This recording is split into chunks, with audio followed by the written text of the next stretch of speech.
Et on vous retrouve, Antoine, pour ce point pédagogie. Alors, il y a cet adage en bourse dont on parle en mai, c'est le sell in May and go away, comme quoi il y aurait une correction en mai. Alors, c'était pas vrai la semaine dernière, mais peut-être qu'elle est venue. Oui, alors effectivement, si on regarde, alors comme l'a dit, il y a vraiment un adage en bourse qui dit sell in May, go away, c'est-à-dire vendez en mai et vous partez, voilà, partez en vacances. En fait, qu'est-ce que ça veut dire? Alors déjà, si on regarde historiquement, c'est vrai que le mois de mai est pas forcément beaucoup plus mauvais que certains mois.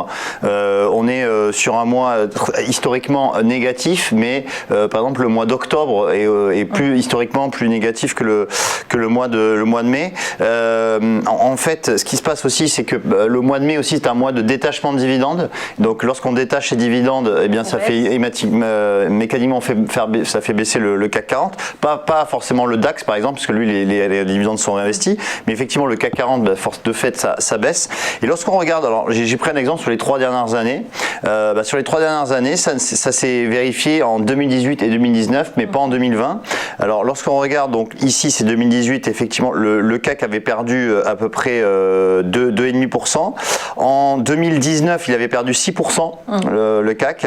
Et l'année dernière, en revanche, il a pris plus de 2,5%. Alors ça venait après effectivement une baisse de plus de 35%, donc c'est peut-être pas significatif, mais il y a un effet en fait saisonnalité, c'est-à-dire que traditionnellement entre mai et septembre les marchés sont négatifs voire flat, et entre octobre et avril les marchés sont traditionnellement haussiers, voilà. Donc attention, parce que bon, le CAC a quand même pris 15% depuis le début de l'année, donc et là on voit qu'il y a une certaine correction.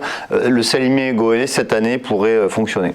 Parce qu'il y a un effet psychologique aussi de déboucler des positions pour ne pas trop perdre. Oui, c'est ça. Et puis il y a aussi la prise de bénéfices. C'est-à-dire que lorsqu'on a pris 15%, on a aussi envie aussi de prendre ses bénéfices. C'est vrai qu'on peut on a aussi les détachements de dividendes, etc. Et donc du coup, on se dit, c'est peut-être le moment de vendre. Et comme il y a un effet boule de neige un peu aussi en bourse, c'est ce qui se produit, un effet autoréalisateur qui se produit, quoi.